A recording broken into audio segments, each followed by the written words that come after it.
இனி வருகின்ற நாட்கள் உங்களுக்கு நல்லதே நடக்கட்டும். அனைவருக்கும் வணக்கம். நம்ம இன்னைக்கு பார்க்குற ராசி ரிஷபராசி. இந்த ரிஷபராசியில் பிறந்தவங்க பெரும்பாலானவங்க பார்த்திங்கன்னா நல்ல ஒரு செல்வ செழிப்பான குடும்ப அமைப்பு பெற்றவங்களாக இருப்பாங்க. நல்ல ஒரு அழகான மனைவி, நல்ல ஒரு சந்தோஷமான குடும்பம் அமையக்கூடிய ஒரு சூழலை பெரும்பாலும் உங்களுக்கு அமையும். எப்போதுமே மன நிம்மதியோடு வாழணும் அப்படின்னு விரும்பக்கூடியவங்களாக இந்த ரிஷபராசி என்பர்கள் இருப்பாங்க.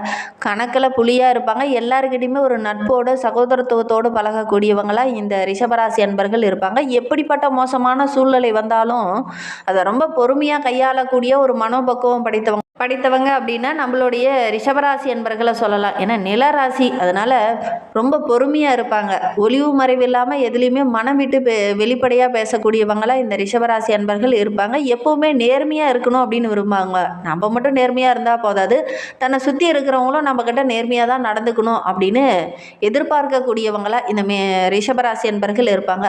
மனதை புரிந்து கொண்டு செயல்படுவாங்க.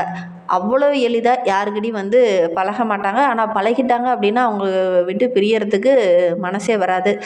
தன்னை அழகுபடுத்திக்கணும் அப்படின்னு நினைப்பாங்க. அழகு சார்ந்த பொருள்களில் கொஞ்சம் ஆர்வம் இவங்களுக்கு அதிகமாகவே இருக்கும். ஏன்னா சுக்கிரனோட ஆதிக்கத்தில் பிறந்ததுனால பேச்சிலையும் புத்திசாலித்தனத்துலேயும் இவங்களை அடிச்சிக்கவே முடியாது. அந்த அளவுக்கு பேசிய சமாளிக்கக்கூடியவங்களா, பேசிய மயக்கக்கூடியவங்களா இந்த ரிஷபராசி என்பர்கள் இருப்பாங்க. சின்ன வயசில் கொஞ்சம் குடும்ப பொறுப்பு நிறைய சமாளிக்க வேண்டிய ஒரு சூழ்நிலை இவங்களுக்கு பெரும்பாலும் அமைந்துடும். தாராளமாக கொஞ்சம் செலவு செய்யணும் அப்படின்னு விருப்பம் உடையவங்களாக இருப்பாங்க. ஆடம்பர பொருளெல்லாம் வாங்கணுங்கிற ஒரு ஆர்வம் இவங்களுக்கு இயல்பாகவே இருக்கும்.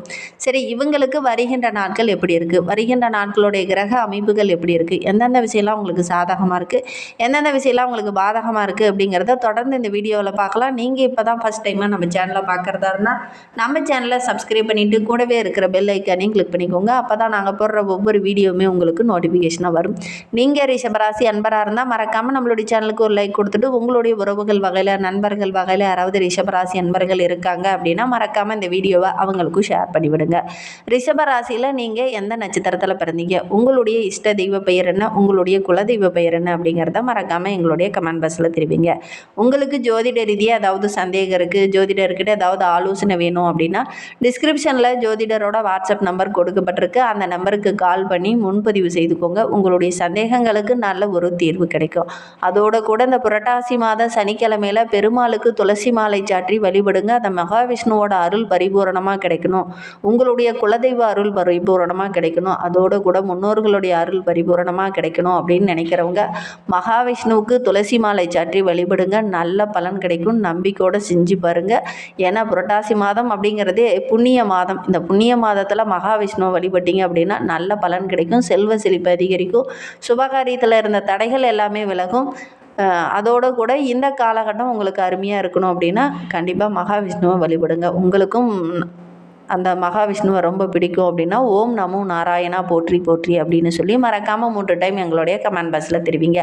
அப்படி தெரிவிக்கும் போது கூட நீண்ட நாளாக பிரார்த்தனையாக ஒரு விஷயம் மனதுக்குள்ளேயே வைத்துட்டு இருப்பீங்க இல்லையா, அந்த ஒரு விஷயம் கூடிய விரைவில் நடைபெறணும் அப்படின்னு நினச்சிட்டு வேண்டிக்கிட்டு செய்து பாருங்கள். கண்டிப்பாக நடைபெறும். நம்பிக்கையோடு செய்யுங்க. இந்த ரிஷபராசி என்பவர்களை பொறுத்தவரையிலும் வருகின்ற நாட்களுடைய கிரக அமைப்புகள் எப்படி இருக்குது அப்படிங்கிறத பார்க்கலாம் வாங்க. ஏன்னா உங்களுடைய ராசிக்குரிய சுக்கிரன் சதுர்த்த கேத்திரத்தில் அமர்ந்திருக்கிறார். 6ல் செவ்வாய் பலம் பெற்று இருக்கிறார். தனஸ்தானத்தில் குரு அமர்ந்திருக்கிறார். இவை எல்லாம் நல்ல பலனை தரக்கூடிய ஒரு அற்புதமான கிரக அமைப்பாக வருகின்ற வாரம் அமைந்திருக்கு.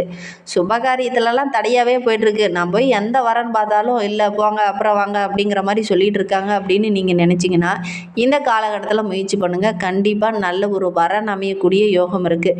வெளியில் எங்கேயாவது யாத்திரை போகலாம், ரொம்ப ஏதாவது புண்ணிய தலங்களுக்கு போகணும், ஆனால் அது தடையாகவே இருக்குது அப்படின்னு நினைக்கிறவங்களாம் இந்த காலகட்டத்தில் முயற்சி பண்ணுங்கள். அதெல்லாம் அந்த தடையெல்லாமே விலகக்கூடிய ஒரு யோகமான நாட்களை வருகின்ற நாட்கள் அமைந்திருக்கு அப்படின்னே சொல்லலாம். தெய்வ சிந்தனையும் இந்த காலகட்டத்தில் கொஞ்சம் அதிகமாக இருக்கும். ஏதாவது ஒரு ஆன்மீக தலங்களுக்கோ அல்லது தெய்வ தலங்களுக்கோ சென்று தரிசனம் செய்கிறதுனால நல்ல ஒரு அற்புதமான பலன்கள் வருகின்ற நாட்களில் இந்த ரிஷபராசி என்பவர்களுக்கு கிடைக்கும். தொழிலையும் நல்ல ஒரு முன்னேற்றத்தை வருகின்ற நாட்களில் எதிர்பார்க்கலாம். கணவன் மனைவிக்கிடையே இருந்த அந்த இடர்பாடுகள், உறவுகளால் இருந்த பிரச்சனை, இது எல்லாமே வருகின்ற நாட்களில் சரியாகும். மாணவர்களுக்கு ரொம்ப அற்புதமான வாரமாக வருகின்ற வாரம் அமைந்திருக்கு. படிப்பில் நல்ல ஒரு பாராட்டுக்குரிய மாணவராக வருகின்ற நாட்களில் வலம் வர போகிறீங்க.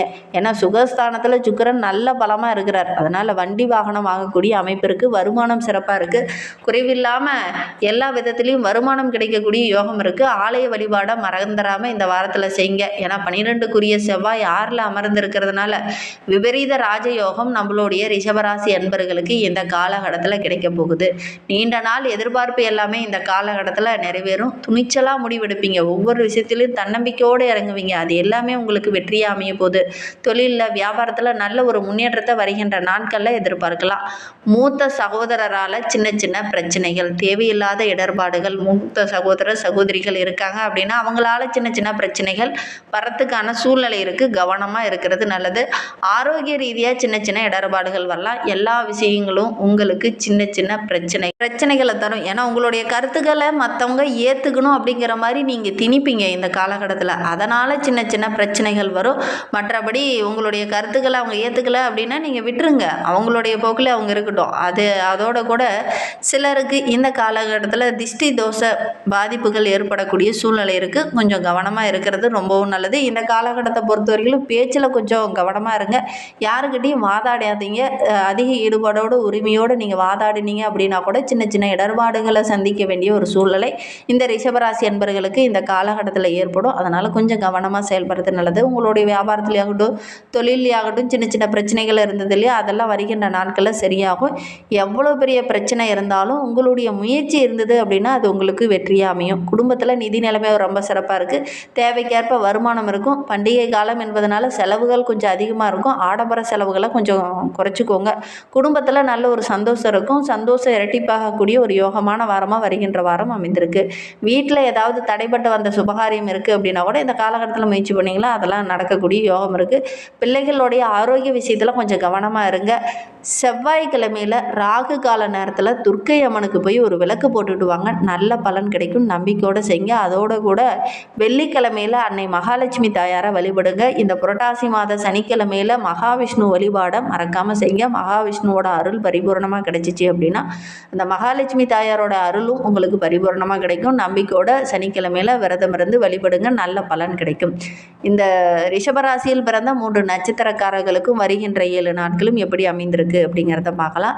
ரிஷபராசியில் கார்த்திகை 2, 3, 4 பாதங்களில் பிறந்தவங்களுக்கு வருகின்ற 7 நாட்களும் ரொம்ப மகிழ்வான நாட்களாக நல்ல ஒரு அற்புதமான நாட்களாக அமைந்திருக்கு அப்படின்னு சொல்லலாம். சூரியனால் உடல் ஆரோக்கியத்தில் சின்ன சின்ன பாதிப்புகள் வர்றதுக்கான சூழ்நிலை இருக்குது. ஏன்னா குருவோடைய பார்வை பெரிய கொடிய நோய், தேவையில்லாத பிரச்சனை இதெல்லாம் வர்றத கொஞ்சம் தடுக்கும். இருந்தாலும் சூரியனால் உடல் ஆரோக்கிய ரீதியாக ஏதாவது சின்ன சின்ன பிரச்சனைகள் வரும். கவனமாக இருக்கிறது நல்லது. குடும்பத்தில் ஏதாவது சின்ன சின்ன இடர்பாடுகள், தேவையில்லாத பிரச்சனை, தொழிலில் சின்ன தேவையில்லாத பிரச்சனை இருந்தது இல்லையா, அதெல்லாம் வருகின்ற நாட்களில் சரியாகும். இந்த காலகட்டத்தில் நல்ல ஒரு அமைதியான நிலை, நல்ல ஒரு மகிழ்ச்சியான சூழ்நிலை இந்த காலகட்டத்தில் தென்படும் அப்படின்னே சொல்லலாம். நீண்ட நாளாக எதிர்பார்த்த விஷயம்லாம் இந்த காலகட்டத்தில் நடக்கும். பணம் வரது ரொம்ப திருப்திகரமாக இருக்குது. தொழிலில் வியாபாரத்தில் நல்ல ஒரு முன்னேற்றத்தை வருகின்ற நாட்களில் எதிர்பார்க்கலாம். ரோகிணி நட்சத்திரத்தில் பிறந்தவங்களுக்கு வருகின்ற 7 நாட்களும் எப்படி அமைந்திருக்கு அப்படிங்கிறத பார்க்கலாம். புதன் இதுவரை 2ஆம் இடத்துல இருந்து சஞ்சரிக்கிறார். அவரோடு கூட குரு இருக்கிறதுனால உங்களுடைய நிலை படிப்படியாக உயர ஆரம்பிக்கும். குடும்பத்தில் கடந்த சில நாட்களில் நெருக்கடிகள் இருந்திருக்கும். அதெல்லாம் சரியாக போகுது. வேலை நிமித்தமாக எங்கேயாவது வெளியில் பயணம் செல்ல போகிறீங்க. அந்த பயணங்கள் எல்லாமே உங்களுக்கு ஆதாயத்தை பெற்றுத்தரும். வேலை இல்லாமல் இருக்கிறவங்களுக்கு நல்ல ஒரு வேலை கிடைக்கக்கூடிய யோகம் இருக்குது. ஒரு சிலருக்கு எதிர்பார்த்த அந்த இடமாற்றம், பதவி உயர்வு, சம்பள உயர்வு இதெல்லாம் கிடைக்கக்கூடிய யோகம் இருக்குது. தொழிலில் வியாபாரத்தில் நல்ல ஒரு வருமானம் கிடைக்கக்கூடிய ஒரு யோகமான நாட்களாக வருகின்ற நாட்கள் இந்த ரோகிணி நட்சத்திரக்காரர்களுக்கு அமைந்திருக்கு. மாணவர்களை பொறுத்தவரையிலும் கல்வி சம்பந்தமாக இந்த காலகட்டத்தில் நீங்கள் முயற்சி செய்கிற ஒவ்வொரு விஷயமே உங்களுக்கு வெற்றிகரமாக அமையும். சக மாணவர்களுடைய ஒத்துழைப்பும் உங்களுடைய ஆசிரியரோட ஒத்துழைப்பும் இருக்கிறதுனால நல்ல ஒரு மகிழ்ச்சி நிறைந்த வாரமாக வருகின்ற வாரம் அமைந்திருக்கு. மிருகசீரிடம் 1, 2 பாதங்களில் பிறந்தவங்களுக்கு வருகின்ற 7 நாட்களும் எப்படி அமைந்திருக்கு அப்படிங்கிறத பார்க்கலாம். செவ்வாய் புதனும் இந்த வாரத்தை நல்ல ஒரு அதிர்ஷ்டமான வாரமாக உங்களை மாற்ற இருக்கிறார். ஏன்னா இந்த காலகட்டத்தில் செவ்வாய் புதன் ரொம்ப சாதகமாக இருக்கிறார். அதனால் நீங்கள் முயற்சி செய்கிற ஒவ்வொரு விஷயமே உங்களுக்கு வெற்றியாக அமையும். வரவேண்டிய பணம்லாம் வரும். தடைப்பட்ட வேலையில் இந்த காலகட்டத்தில் டக்கு டக்குன்னு நடக்கும். சுபகாரியம் நடக்கக்கூடிய யோகம் இருக்குது. வியாபாரத்தில் தொழிலில் இருந்த அந்த எதிரிகளோட இருந்த தொல்லைகள் கொஞ்சம் கொஞ்சமாக குறையும். எதிர்பார்த்த ஒப்பந்தங்களும் இந்த காலகட்டத்தில் கையெழுத்தாகும். புதிய சொத்து வாங்கக்கூடிய அமைப்பு இருக்குது. பூர்வீக சொத்தில் இருந்த பிரச்சனை எல்லாமே சரியாகும். உங்களுடைய மூத்த சகோதரர் சகோதரியால் ஏதாவது சின்ன சின்ன இடர்பாடுகள் தேவையில்லாத பிரச்சனை இருக்குது அப்படின்னா வருகின்ற நாட்களில் அதெல்லாம் சரியாகக்கூடிய யோகம் இருக்குது. உங்களுடைய பேச்சு சாமர்த்தியம் ரொம்ப சிறப்பாக இருக்குது. உங்களுடைய தன்னம்பிக்கையும் தைரியமும் வருகின்ற நாட்களில் ரொம்ப சிறப்பாக இருக்கிறதுனால நீங்கள் முயற்சி செய்கிற ஒவ்வொரு விஷயமே உங்களுக்கு வெற்றிகரமாக அமையக்கூடிய ஒரு யோகமான வாரமாக வருகின்ற வாரம் இந்த ரிஷபராசி அன்பர்களுக்கு அமைந்திருக்கு அப்படின்னே சொல்லலாம். புரட்டாசி மாதத்தில் மகாவிஷ்ணு வழிபாடை மறக்காமல் செய்யுங்க. கண்டிப்பாக நல்ல பலன் கிடைக்கும். அதனால தான் மறுபடியும் சொல்கிறோம், மகாவிஷ்ணு வழிபடுங்க. நல்ல மாற்றத்தை வருகின்ற நாட்களில் எதிர்பார்க்கலாம். இந்த மாதிரி பயனுள்ள தகவலை நீங்கள் தொடர்ந்து கேட்க நம்ம சேனலை சப்ஸ்கிரைப் பண்ணிக்கோங்க. கூடவே இருக்கிற பெல் ஐக்கானையும் கிளிக் பண்ணிக்கோங்க. தேங்க்யூ.